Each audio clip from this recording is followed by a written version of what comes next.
Find out what's making you sick and how to heal. Anthony William is the medical medium.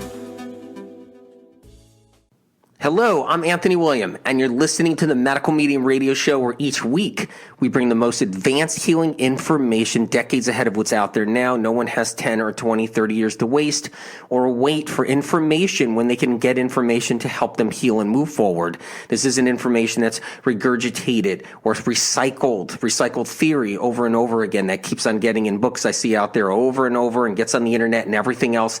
And it leads people to just getting lost. And then you think this is good, and you think that's good, and you think go here and do that and everything else. You get confused.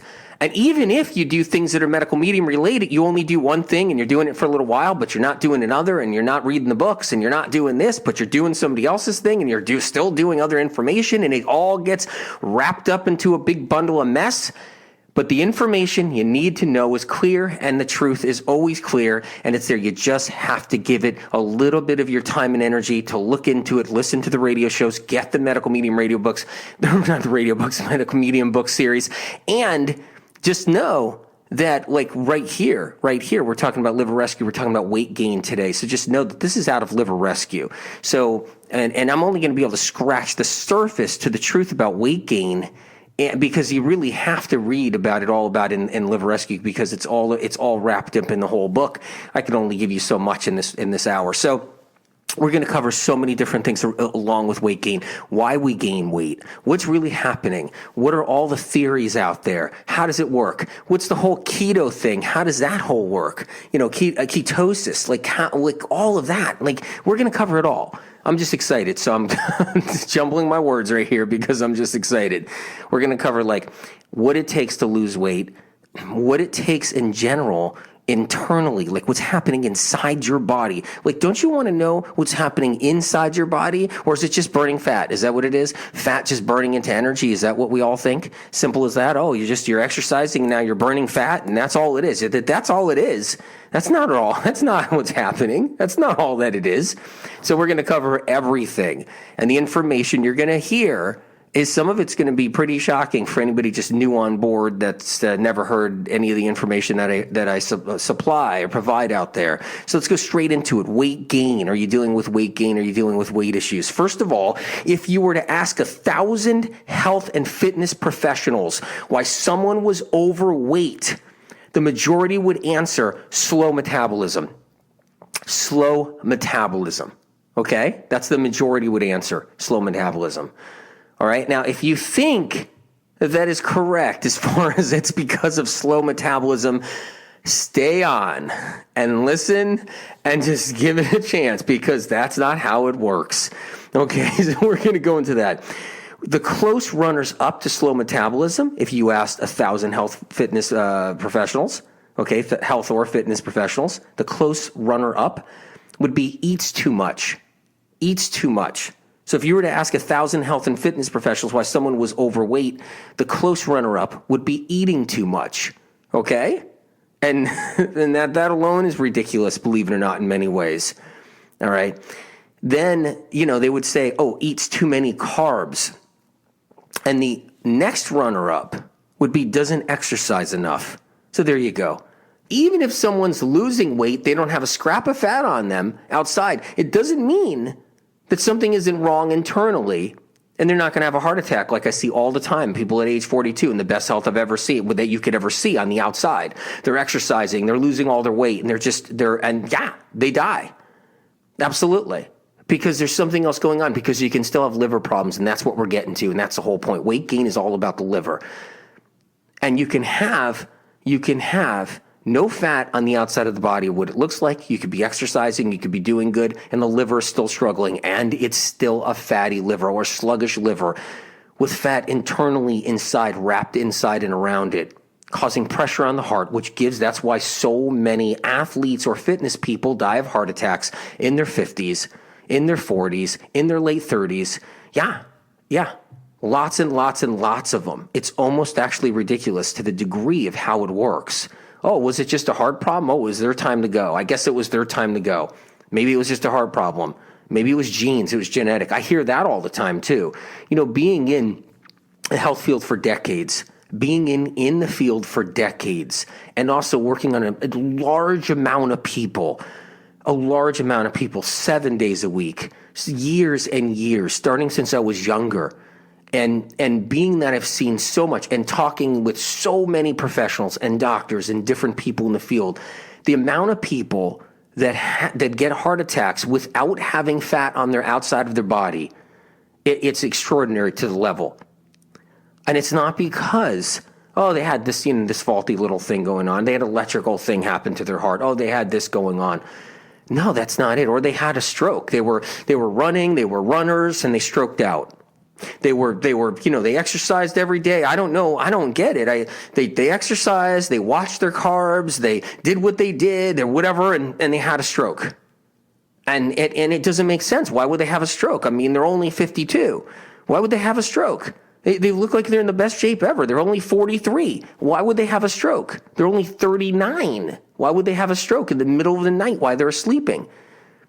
And I'm just saying, because even that's elusive all on its own. All of it's elusive.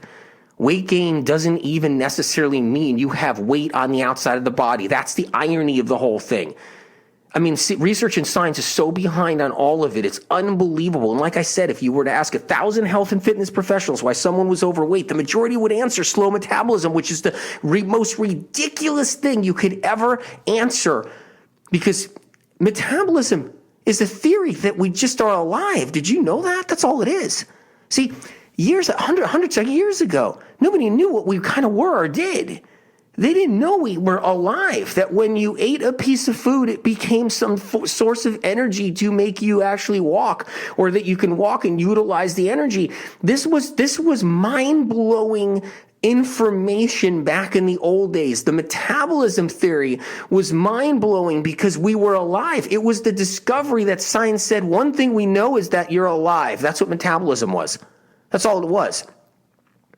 Other than that, anything they paint or paper up or fool around with the metabolism or theoretically think about in metabolism, there's nothing there. Absolutely nothing there. It's unbelievable. So, the thing is that these are also answers you'd get from a friend, or you heard before from a friend, or from doctors or trainers or family friends, or the headlines on the news or nightly news. And yet, if you're one struggling with your weight, you know that it's not a simple formula as slow metabolism. If you're struggling with your weight, you know it's not as simple as slow metabolism. It's not as simple as you're eating too much. It's not. It's not. For a lot of people struggling with weight that have done so many different things, that have tried so many different things, that have dieted, that have tried no carb, that have tried this, that have tried that. It's no joke. It's no joke. And that's how it works. I mean, that's just that we're just scratching this. We're just scratching this. It's merely the stereotype that when people are overweight, it's because they love food, overindulging in fried items, sweets, and other treats, while spending too much time on the couch. This isn't based on an accurate perception of what those who deal with mystery weight gain are really up against. It's often not a straightforward matter of expending more calories than you consume, you guys. Seriously, there's people that have tracked their calories and found it both crazy making and ineffectual. I'm telling you, I've seen it all. Am I making sense, or I'm not making sense yet? I was just curious, you know what I mean? Because, I might be rambling with this stuff, but it gets me that passionate sometimes. And I might be sarcastic about stuff because you know what? To be told it's just a slow metabolism is insulting. It's insulting. So I have to stick up for everybody. My sarcasm isn't, it's actually, believe it or not, it's to stick up for you because you know what? It's insulting to be told that you got slow metabolism, and that's what it is. It should be compassionate instead, and be like, okay, there's obviously something going on. We don't know what it is, but let's just try this and let's just try that. But to chalk it off, you're eating too much, or some inside perception that somebody might have, they're eating too much. There's no question they're eating too much. It's not good. It's insulting. It's not about eating too many carbs or being lazy or lacking self-control. And it's not caused by hypothyroidism. Sorry, if you read Thyroid Healing for the Medical Medium series, you'll know what causes hypothyroidism. It's not PCOS. polycystic ovarian syndrome either. But both of these conditions can be a sign of future weight problems. Yes, they can. They can be a sign of a future weight problem. Indeed, they can. And here's how it works. Because there's something else that's gone bonkers in the body before PCOS started. Before hypothyroidism started, something in the body also got sick. Broken down. Okay? And hence we're talking about liver rescue. So what does that mean? The liver is what it means. And it's not the result of a slow metabolism, because there's no such thing as a fast or slow metabolism. There is no such thing as a fast or slow metabolism. I repeat, if you believe there is, you're living your life with a lie in your hands and in your head. It's unfair. It's unfair to be given a lie and then to actually live your life thinking that that lie is actually real. There's nothing worse. I always say there's nothing worse than that. There isn't. I mean, sure, I'm sure, whatever, there's a lot of bad things that happen. But in a sense, or prospectively, or however you look at it, you're living your life. You got a piece of information that's so cockamamie, that's so wrong in every way. And it's like, okay, we're carrying around this lie somebody created a while back to kind of keep us busy, because you know what? The minute you learn about real health problems and what's really going on, then you end up fixing it. Then trillions of dollars that the industry doesn't suck dry from human race. And then that's bad, because no one wants anybody healthy in the industries. The industries don't want you healthy, because you get healthy in the industries, you crash literally the biggest pockets you've ever known out there. These pockets are massive. I'm not talking about the good people that work for these industries. I'm not talking about all the good people that work for these industries. I know so many of them over the years, and I know so many of them now. Many of them read the books globally, and they work for the industry, and they know how the industry works. It's a multi-trillion. It's not even a multi-trillion. If you really crack it up, it's bigger than trillion. It's bigger, because it's going to last for decades more, and it was decades before, and it's going to last for decades more. And what it is you're not allowed to get healthy, believe it or not, even though we're being taught we're supposed to be healthy and take care of our children, look out for our children, make sure they're safe and everything, but yet the medical industry still doing things that they shouldn't be doing, and this is how it works out there. And when you really think about it, they just don't want anybody really healthy. Doctors do, but that's different. They're low on the totem pole. They're just workers for the industry. They're just trying to help people. They go to school. It's the only way you do it, because that's how planet Earth does it. And they get taught a certain amount of information, then they try to go alternative, and the alternative environment's polluted too, you guys. The alternative medicine environment, that got polluted a long time ago. It did. The minute it became accredited and branched into all this bureaucracy, the alternative movement, it got tied into like the conventional movement. Now they're just like a mesh of one big bad mistake occurring, even though there's good out of conventional medicine, even though there's good out of alternative medicine. You better believe there's good out of both. But I'm saying in chronic illness and anything, there's a lot of bad, and it's there. And it's crazy how it works. And the industry and the people that work for the industry, they're good people. They're all good people. But then at the very top of the industry, the big fat pockets, they don't want you healthy, and they want you to think it's slow metabolism. They want you to think whatever. And they want you also to think that PCOS it's going to gain you weight. And make sure you eat a lot of eggs for PCOS. Make sure you're a woman and you're eating eggs and getting a lot of protein with your PCOS. All that's going to do is gain more weight, more problems, feed more of the virus that creates PCOS that the industry doesn't even know about. Medical research and science has no idea that the Epstein-Barr virus is everything responsible for PCOS and everything responsible for Hashimoto's thyroiditis. and hypothyroidism, everything responsible for the liver being sluggish and sick before you get PCOS and before you get hypothyroidism. And that's what the problem is to begin with, is a virus inside the liver causing a problem. But let's just say you have slow metabolism with PCOS. And since you have PCOS, you're just going to be gaining weight. And make sure you eat a lot of eggs, which is the very thing that feeds the Epstein-Barr virus and every bacteria in the body that creates reproductive problems for women so they can get sicker and sicker and sicker. And this is great because the industry loves that. They love women relying and needing and relying on the system, the higher up system, not the, that's how it's done. That's how it's done. It's been like that forever. It's control women. It's control women through the medical arena. That's how it's been done. And this is just a little example. And weight gain is tied into that. So it's like, oh, well, no, PCOS, it's weight gain. Oh, hypothyroidism, it's weight gain. It's all tied into that. And there's a reason for that. Because if you get down to the truth of really what it is, then science and research has completely changed guards. They have completely turned everything around. Money has to go everywhere into the other places that it doesn't want to go. They have to drop the gene theory. They don't want to drop the gene theory because the gene theory keeps us stupid. It makes them look smart and keeps us stupid. It's like, oh, it's genes. It's, oh my God, it's genes. Everything is genes, genes, genes. Exactly, it's genes. Genes is why we're gaining weight. Oh my God, it's genes now. That's why we're gaining weight. Whoa, it's genes. They keep us stupid that way. And then they make it look like they're just brilliantly smart, just working on gene technology, brilliantly smart. Meanwhile, it's all about a virus sitting inside the liver, causing weight gain. A virus they actually messed with back a long time ago. In the early 1900s, and that thing got out.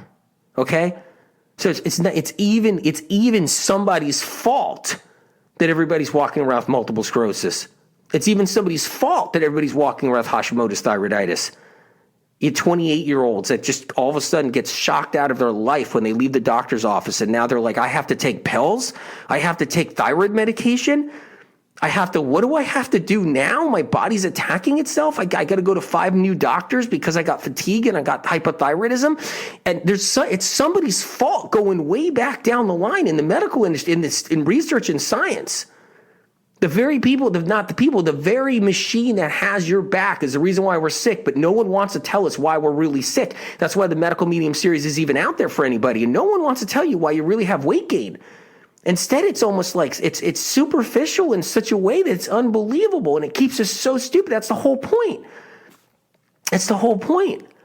If I didn't have the source of information I had, it would be the same thing. I'd be the same way. You got a slow metabolism.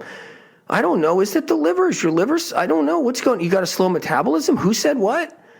Yeah, are you eating too much? Are you eating too much? Wait a minute. You've been on a keto diet for a while and you're not losing weight, even though somebody else is, but then they gain it all back?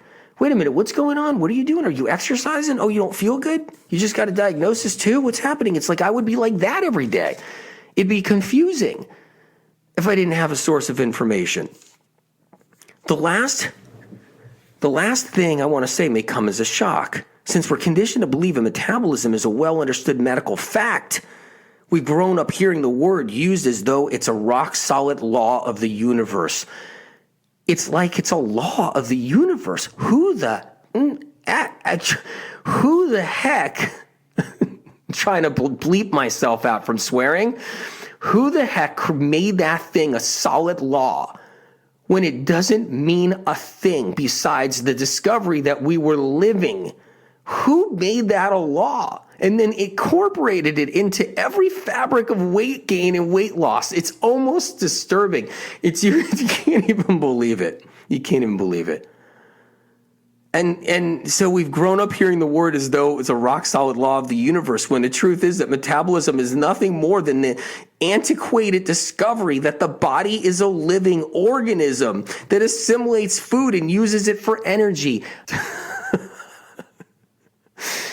And it's law, as if it's the most scientific discovery ever been. It's a made-up piece of crap. And, and I'm just, look, I can't help it today because I've seen a lot of people hurt with weight gain. I have. I've seen a lot of people suffer, struggle, not know what to do all kinds of crazy things because of it. Their lives have been destroyed because of it. I've seen pain and suffering mentally, emotionally, and physically for decades. And you think I could sit back and be like, yeah, so it's just about weight gain and, no, you could have a slow metabolism. The professionals are saying that out there these days. Are you eating too much, Mrs. Jones? Because if you are, we got to figure out how to kind of cut that back. And let's get in the gym. You can't get into the gym? Let's get into the gym. And we can just, we can like push let's burn those calories. Let's go, let's get into you're not applying yourself. You're not doing enough positive affirmations and applying yourself to get your exercise done. It's insane the amount of people that have suffered, and it's insane. Telling people that a slow metabolism is a reason why they have trouble losing or keeping off weight isn't a real answer. I swear to God, it's not. It usually leads to despair. It does. Making people feel like they were born with faulty bodies. It's the problem. And they're stuck that way for life. The reality is that many of the mechanics of how the body gains and loses weight remain medical mysteries. And there's so much more to know. So if anybody's interested in knowing like what this talks about and stuff, it's about weight gain. If you just popped on a second ago, and just know that it's about liver rescue. Liver rescue is a whole thing about losing weight and weight gain and getting the liver better, and it has everything to do with the liver. I'm going into this right now.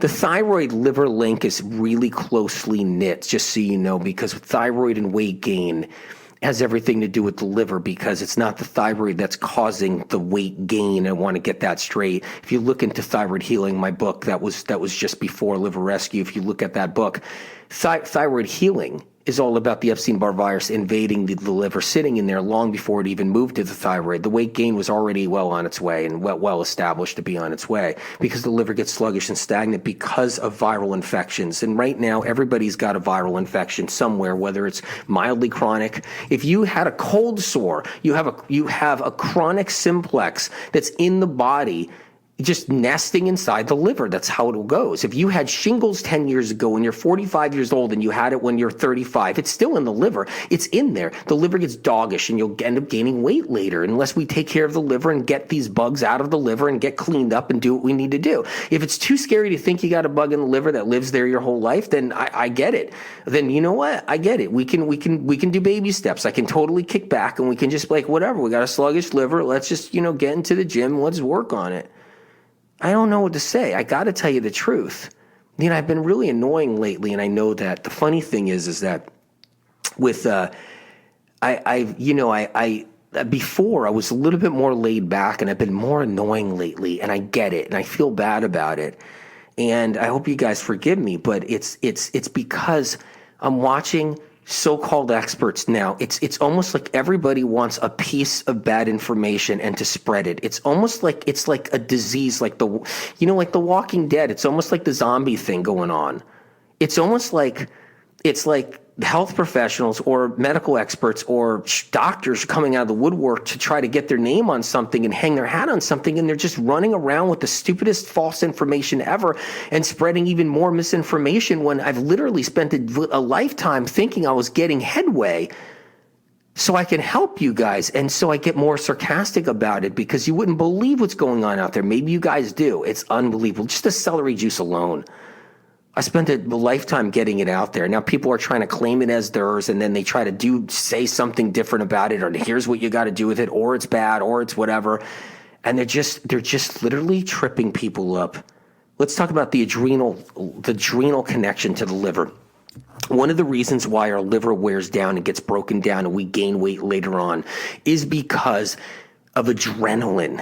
It's a hard world. There's so much going on in our lives. There's a lot happening. There's things that can get you riled up. There's betrayal. There's loss. There's trust break. Trust. When someone breaks your trust or whatever it is, it's really hard. Causes adrenaline to flood. If someone hands you some bad news, the adrenaline floods. If you got stress at work, boom, adrenaline floods. If you got a coworker that's a pain in the ass, you got boom. You got a coworker that's a pain in the butt, you got boom. You got adrenaline flooding and flooding and flooding. You got chronic illness, adrenaline even floods with chronic illness because there's so much going on. What doctors are you going to go to? Where are you going to go? What are you going to do? How do you get help? Let me try this. Let me try that. And it's adrenaline. And then you go, everything involved, it becomes this adrenaline suckage. And when you're younger and you're not eating or taught how to eat and you're going through college and you're binging at the wrong times at night and you're not eating in the morning and you're just getting the adrenal fatigue all through college. You ever hear about that whole thing? After 4 years of college, I'm taking a year off before I start thinking about what I'm going to do with myself and everything. It's because you're burnt out. I've seen it. Just thousands of times I've seen it. Doing the work, counseling people, doing the work. Thousands of times I've seen it. Just people get burnt out. Their adrenals are just fried. They're just burnt out. A lot of people to medical school, they go to medical school, they come out of medical school and they're just like, they don't go to work after that. They're burnt out. They need time off. It's because, the amount of, we live in a stressful environment where we got a lot of demands on us all around. And we use our adrenaline. We don't eat right. And we also do other things that aren't good for us. And the adrenaline, just whatever it is, the liver soaks it all up, including relationships, relationships whether intimate or whatever it is, the adrenaline, everything. And if there's not a lot of love in the relationships or things happen and go wrong, the adrenaline is just through the roof all the time, on and off. And then that soaks into the liver, saturates the liver just absorbs it like a sponge and it gets damaged. It gets damaged from all the adrenaline. And then the weight comes on later on. Everybody's at a different point with their liver. Their weight may come on years later. Their weight may come on when they finally found the best thing they can do with their foods and start eating good, and their weight comes on. And they're like, why am I gaining weight by eating vegetables? How am I gaining weight now? I stopped eating this, but I'm gaining weight now because the liver was already maxed and it was going to gain weight no matter what. I've seen people go into a juice fast and gain weight because they were already gaining weight and it wasn't going to stop. It wasn't going to stop for a while because the liver literally was at its maxed point and the weight was going to come on anyway.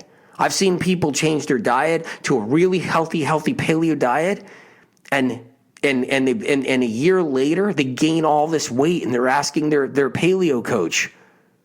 And they're asking, why am I gaining weight? They're like, I don't know. Just, are you eating any carbs? No, I'm not eating any carbs. And they're gaining weight because the liver maxed out long before and was going to start you were going to start gaining weight. I've seen people go on these healthy vegan diets, plant-based diets, and they're doing good. And all of a sudden they're starting to gain weight. It's because the liver was maxed out for the last 20 years already, 15 years or 18 years or 12 years or 10 years or 5 years. It was already maxed out and nobody was taking care of it. No one was doing the right thing for the liver. It got to that point, and then the weight comes on.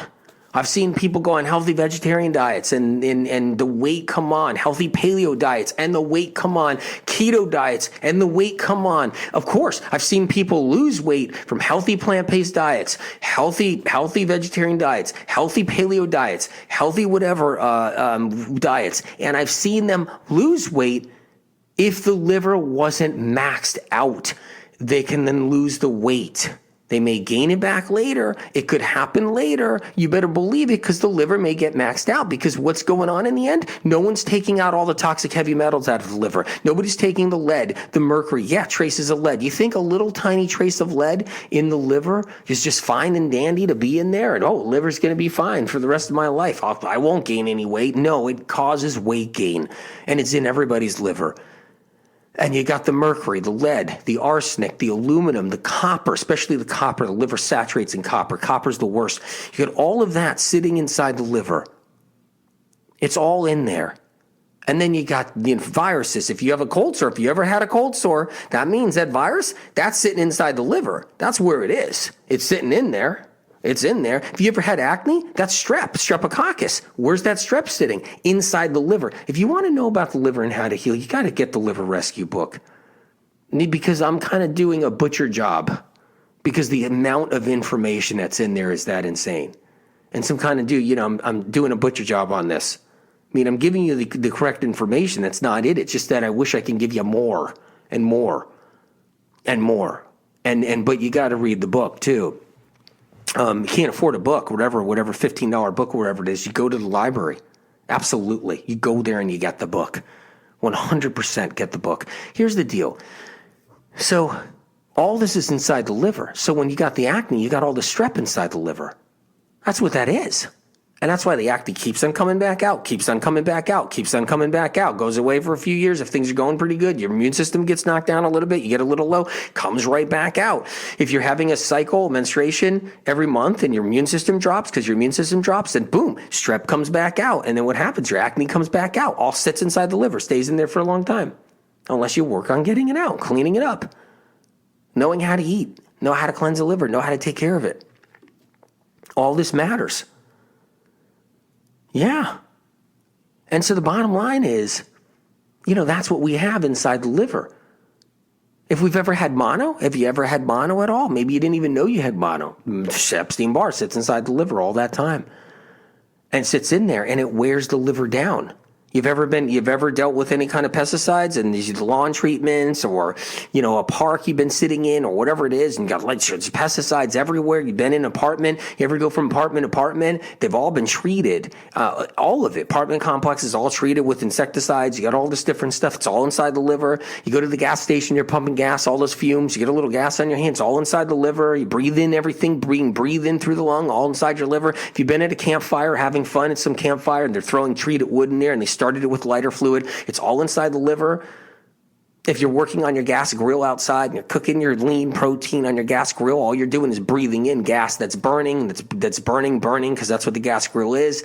You're breathing all inside your liver, and all this stuff adds up. And you've got your colognes, you got your perfumes, and you got your conventional makeups, and then you got your hair dyes. It's all inside the liver. You got your aerosols. You got the candles for the scented candles. All inside. That scented candles are horrific. They're so bad. It's not even funny. All inside the liver. You got your plug-in fresheners, aerosol fresheners, you got your cleaners, your detergents, all inside your liver.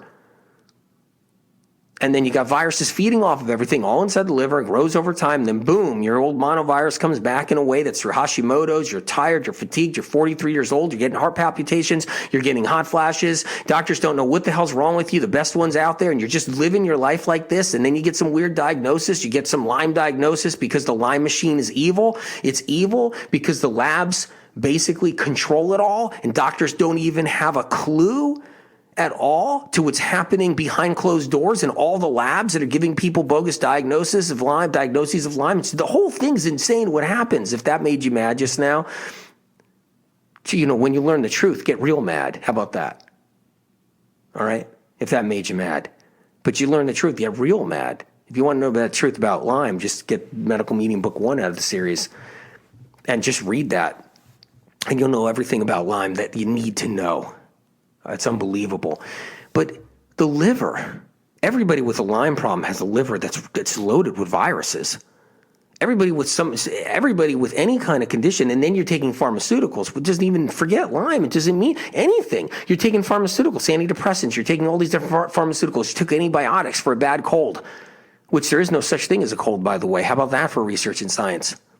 There's no such thing as a cold. That's how wrong science and research is to train us.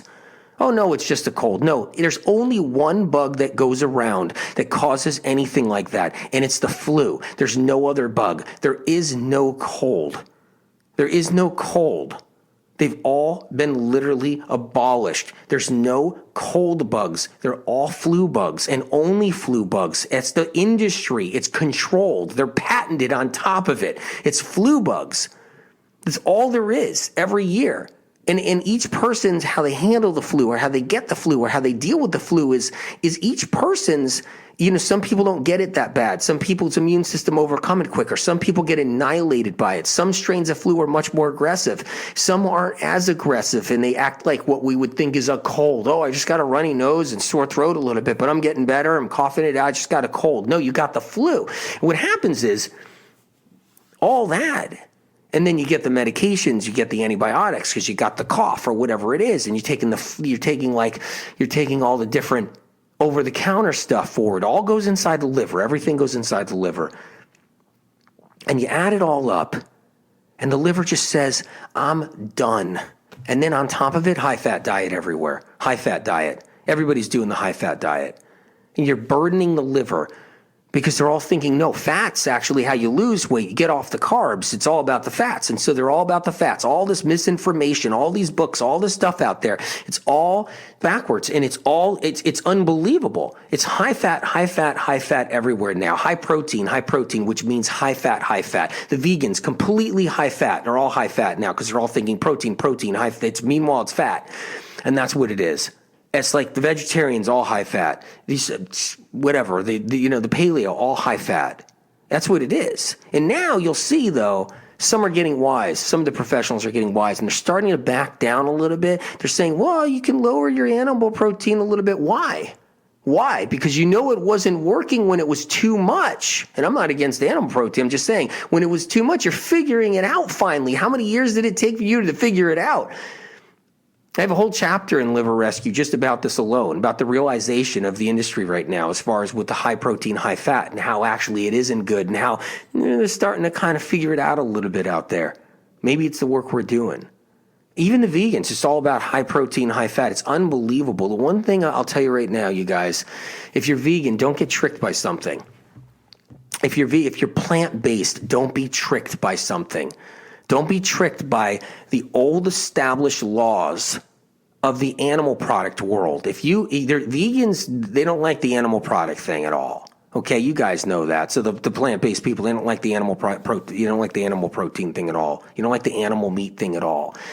Well, stop using the words protein then. Stop getting hung up on protein. Stop actually wishing you were them then, and just talking protein. Oh, it's all about my protein. So you're vegan, plant-based, and you're all about your protein and protein and fats or whatever it is. Be careful, because what you're doing is you're getting sucked into the fact that it's all about protein, and that's actually the animal thing. That's where it came from. So you're just using that. You're getting tricked into that. And what that does is it weakens you. Because then you're going to think, well, wait a minute. In the end, you're somewhere back in your mind, you're like, well, this plant protein really isn't protein, because real protein is protein. And that's why a lot of vegans even go back to animal protein, because they're thinking, well, you know what? I thought I was getting enough protein, but really I wasn't. So I had to go back to eating animal protein. I didn't want to, but I did. Because they're just so brainwashed. You're so brainwashed thinking protein is some important law, universal law that was created. It's not. That's not how it works. And that's the irony. Why do you think there's curtailed animal protein diets now where they're doing less animal protein? Because they know all your protein shouldn't be as high. First of all, you'll kill your kidneys. If someone has a weak kidney and you have a high protein diet, you'll actually kill yourself. You'll actually kill yourself. That's how it works. You get it because the kidneys can't handle protein. So everybody's just like hurting their adrenals, killing their adrenals, stressing their adrenals out with high fat, high protein diets. What I'm saying is, for the plant-based people, don't get hung up on the protein term. And for the animal-based people, you shouldn't either. Do you want your lean, your lean animal proteins? Fine, but you should be keeping them at a certain level. You don't want your diets high in fat, because guess what? You might not be gaining weight in the moment. Or maybe you're somebody that's doing this and you are gaining weight or have a weight problem, and you're doing low carb, no carb, you're doing vegan, high protein, high fat, and just nuts and seeds, and you're doing, animal protein, high fat, and it's just whatever it is, and you're doing no carbs, and you're doing vegetables and some green juices now, because your green juices are coming into these diets. It's unbelievable, and you're doing that now. And now, actually, because of what we started with celery juice for the first year, celery juice is getting out there. That's medical medium information, the celery juice. You guys know that. And I'm saying that because if someone hears this, they'll be like, wait a minute, so maybe there is some other important piece of information that I need. Yeah, there is. There's lots of it. In Liver Rescue, there's tons and tons of it. And what happens is you got to lower your fats, because guess what? If you don't, the liver will get burdened with these fats over time, and you will gain weight if you haven't already gained weight, because the high-fat diet kills the liver too. So the liver has everything I just told you it had in it, all those poisons, all those toxins, the entire list I just gave you before, right? Has all of that. And at the same time, has all that. We're eating a high-fat diet, and we're bombarding it, and we're also causing adrenaline. So here's what happens with adrenaline. When you eat high protein, which is high fat, your adrenals have to flood the bloodstream with adrenaline to try to disperse it and thin it out the best it can. And the weaker your liver gets, where the bile strength is weak and can't disperse the fat enough when you eat it, the more adrenaline has to be released every minute to try to disperse the fats in your bloodstream so you don't have a stroke. The liver and the adrenals work together to try to keep the fats as thin as possible in your high-fat diet so you don't stroke out. And what happens is you can see, I've seen trainers die of heart attacks. I've seen athletes die of heart attacks. I've seen athletes get strokes all the time. They shouldn't stroke out at 49 years old. I'm sorry. Athletes should not stroke out at 57 years old. I'm sorry. They should not do it. I've seen guys and girls with not a scrap of fat on the outside of their body, literally in wheelchairs because of strokes. And I'll tell you why. It's because the adrenals have to exhaust themselves with a certain variety of hormone that comes out of them to disperse the fat in the bloodstream so you don't get a stroke. And the liver has to also produce as much bile as possible to try to disperse the fat so you don't get a stroke. But the mechanisms that the liver and the adrenals have isn't enough when you're doing high fat for too many years and too long. And you end up, and that's just people who actually don't have weight on them. And what about the people that have weight on them? What about all the strokes and all the other things and all the different problems you get with the people that have weight on them? Absolutely. Because it's not good. And then you have edema, which is all the fluid. You have women have all this edema. It's not just fat on them. They have you guys, I've seen this over and over and over again. Maybe you can sense it too in yourself if you're dealing with the edema. But what happens is that the edema is fluid because the body is creating fluid because you have a viral infection. And then usually with the Epstein-Barr creates all this edema, just like the Epstein-Barr creates fluid-filled cysts with the whole thing with PCOS, especially when the body does that, because it's the whole point. Edema, the whole thing with polycystic ovarian syndrome, the whole thing with that is Epstein-Barr creating fluid-filled cysts. And so that's the whole thing. But edema is all about everything. You get it everywhere when you're viral in the liver and your liver's toxic and burdened and slowed down. You get all of that fluid. So you can be 10 pounds overweight and 10 pounds fluid overweight, 20 pounds. That's another thing too. You could be 20 pounds overweight because of that. You can be 30 pounds of fluid, 60 pounds of fat on the body. Unbelievable how it works. Lymphatic system swells and swells and swells and fills up with pussy fluid from viral infections and also toxins all clogged up in the liver and everything else. And a lot of women have to deal with this, and men too, but it's like unbelievable. But you could have strokes when you're overweight, either way, because the liver and the adrenals are trying to disperse and break down that fat. But it can't break down and disperse the fat so much so that you're free from all that blood fat. If you keep on eating high fat diets, the blood gets filled with high blood fat. It's unbelievable what happens. If you have a chicken dinner, okay, I'm saying, if you want to have chicken for dinner, that's fine. Let's just say, let's go to the vegan side. If you just had a whole bunch of, like a pound of cashews for dinner, I've seen vegans do that all the time. Of course, they make, or vegan whatever with all the fat in there. If you just had an avocado for dinner and a whole bunch of nuts for lunch or whatever it is, and some oil on your salad and a whole bunch of tahini on your salad, the tahini, the sesame, whatever butter, and if you have all that, the next morning, okay, if someone was to draw blood from you and then put the blood in the, refrigerator, all the nut fat and avocado fat and all the oil would come up. It's in the blood. It would come to the surface of the vial and sit at the top. If you had a chicken dinner, and what it would do is that next morning, it would sit at the top of your blood vial if you put it in the refrigerator. It would sit just like a chicken soup. And you put the chicken soup in the refrigerator, and then all of a sudden you got this top layer that hardened of chicken fat at the top of the soup. You could peel it off. That sits in the bloodstream, in your blood at night.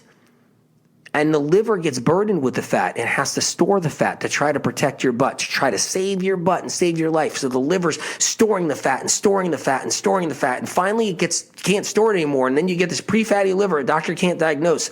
And then you get this fatty liver eventually a doctor, can diagnose possibly, but most of the time they miss it. and then you're gaining weight, and then you're all of a sudden on a keto diet, which is all animal protein with no carbohydrates whatsoever. And you'll notice that the keto diets that are vegan are much better for people because there are sugars in nuts.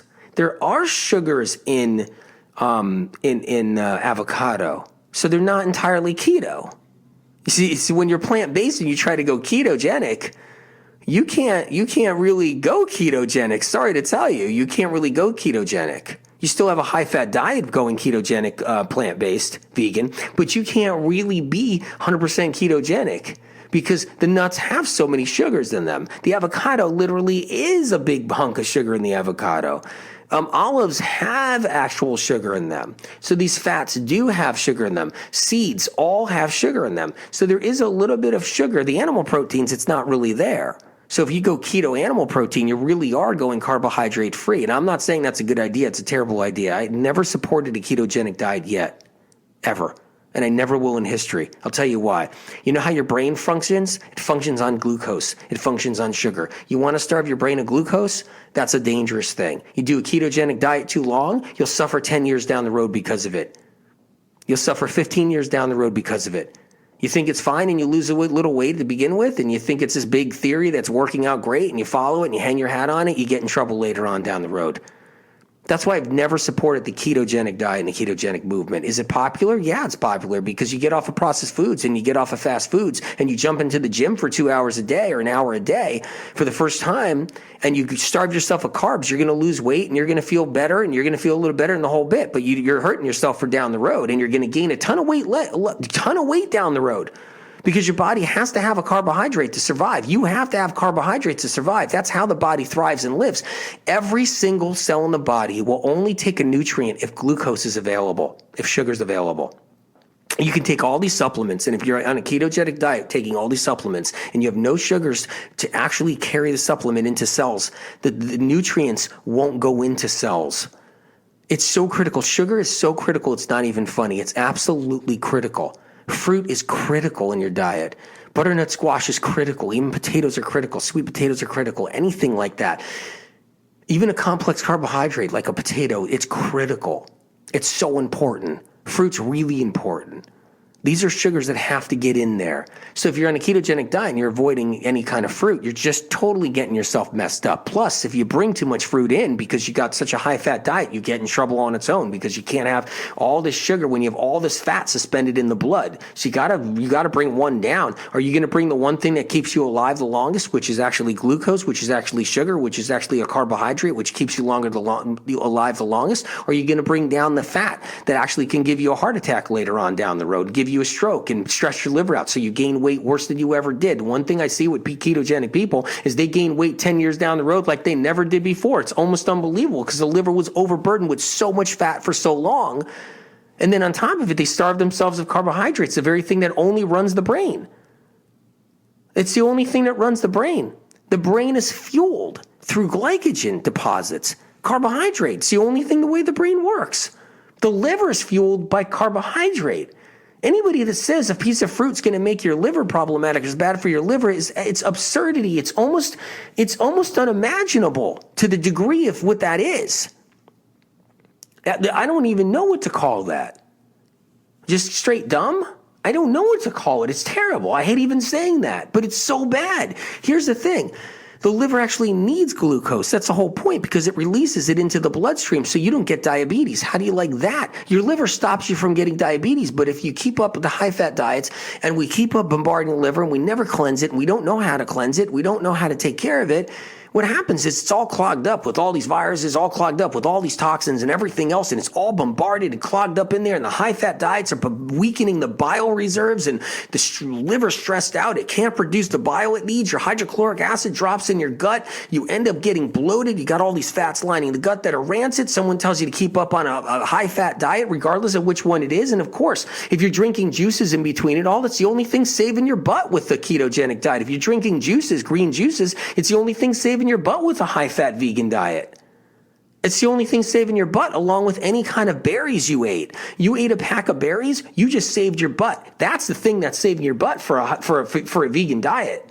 It's not the flaxseed oil. I mean, it's not the flax seeds, it's not the hemp seeds, believe it or not, even though hemp seeds are actually pretty good for you if you have a handful once in a while for anybody in any genre, any diet. The point is, it's not the fats that are keeping, it's not the proteins and fats that are actually saving your butt. What's saving your butt all the time is that pack of blackberries.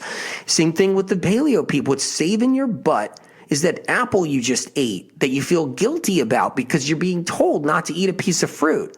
Or, you think a piece of fruit made you sick when there's no way in hell it possibly can. I'm sorry, but there's no way in hell it can. And, and the thing is, it's just a mental thing if you think it did, because it can't.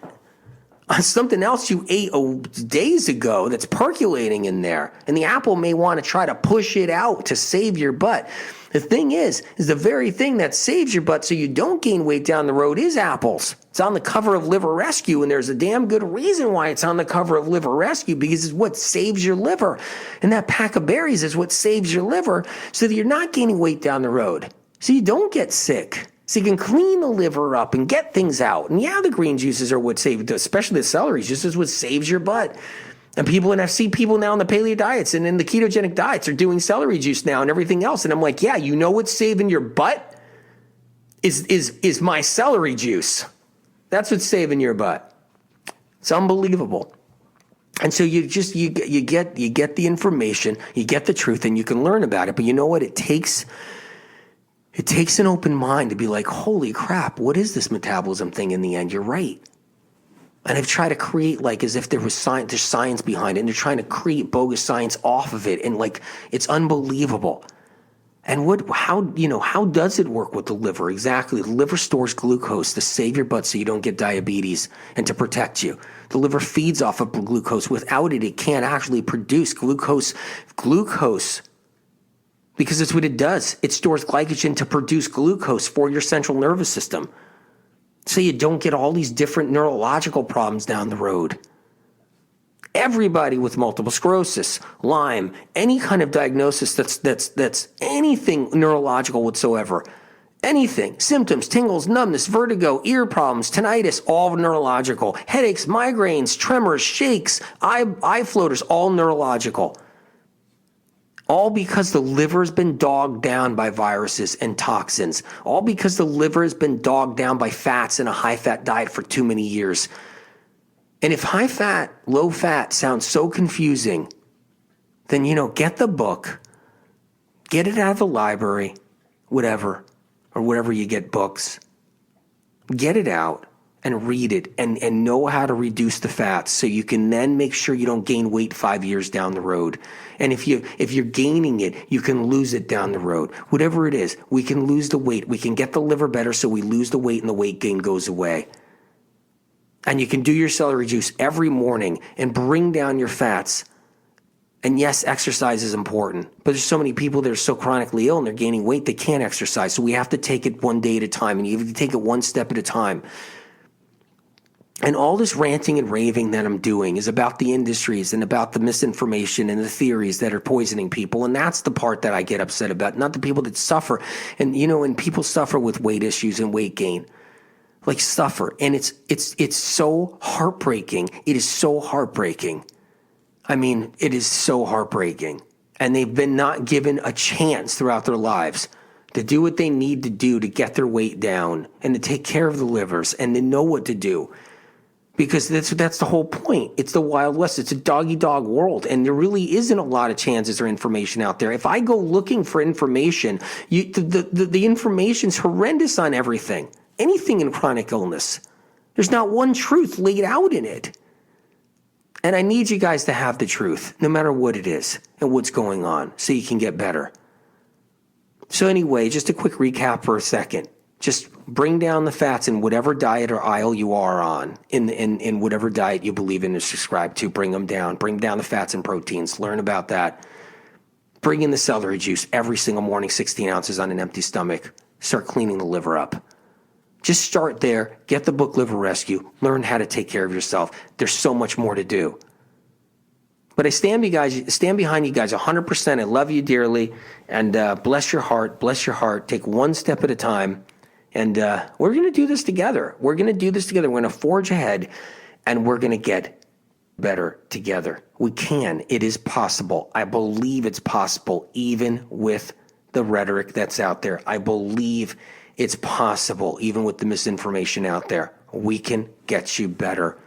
Take one day at a time, keep a light heart, and know that I love you. And look out. Go to medicalmedium.com and just look out for everything I'm doing and all the free stuff I put out every day and everything else. All right, I love you guys. I'll see you next show. It's amazing being here with you. Bye now.